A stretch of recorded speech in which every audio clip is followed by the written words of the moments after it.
Let's bring in former Levi Strauss brand president and author of Levi's Unbuttoned, Jennifer Sey. Jennifer, it's great to see you and have you on tonight. Let me ask you this, because we're watching this Bud Light thing play out for Anheuser-Busch, and it's just $20 billion in market cap.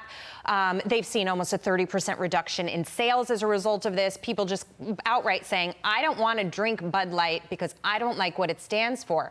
At the same time, you've got the company now backpedaling, trying to erase the damage it's done. Wouldn't it have been better to stay out of politics in the first place? Yeah, I would tend to agree with you. These are the perils of woke capitalism, and Bud Light is bearing the brunt of that. And I would say it's the first very large brand and company to really feel the weight of that. But when you stake your brand position on an ideological position in order to reputation launder, rather than on great product and unifying marketing, this is the risk you take.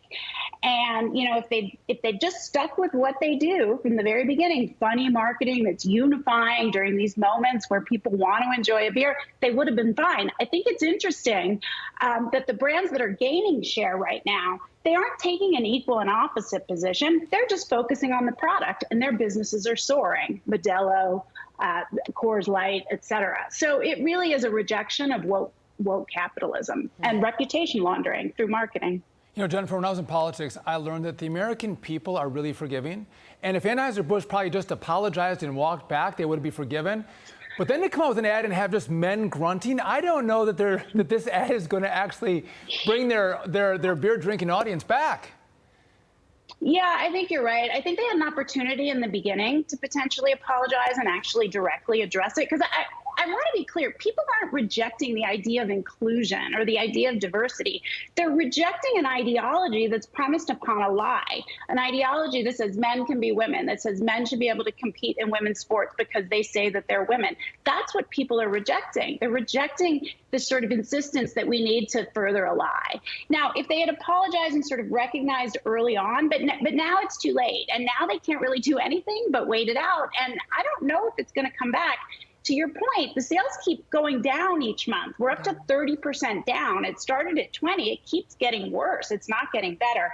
And I don't think an apology at this point is going to make a difference. But doing a 3x marketing spend right now in the hopes that everybody's going to forget about it is also an insult. Yeah, I think a mea culpa early on might have been the way to go, but the company wasn't willing to do that.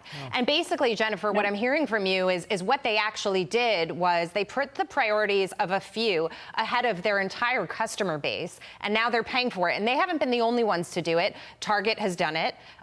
You've got Larry Fink. We're going to take some sound bites from him later in the show of BlackRock. You know, he's been penalized for putting ESG front and center at his firm. And nobody is seeing from the patterns here that it's not working.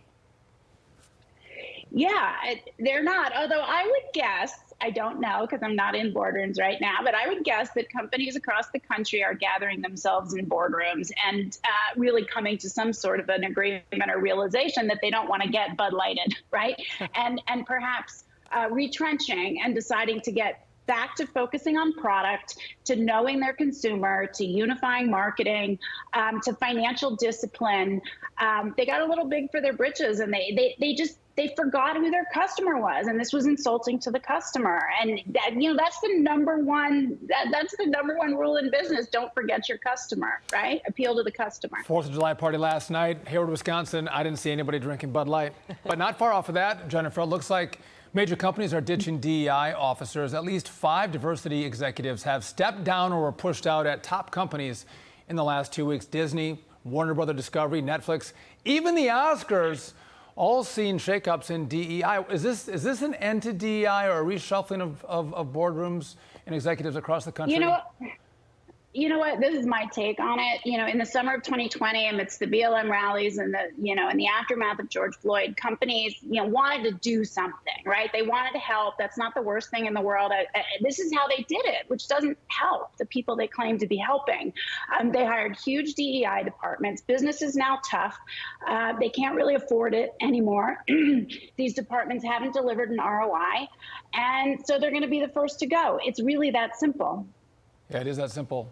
All right, Jennifer Sey, thank you so much. We always appreciate you joining us on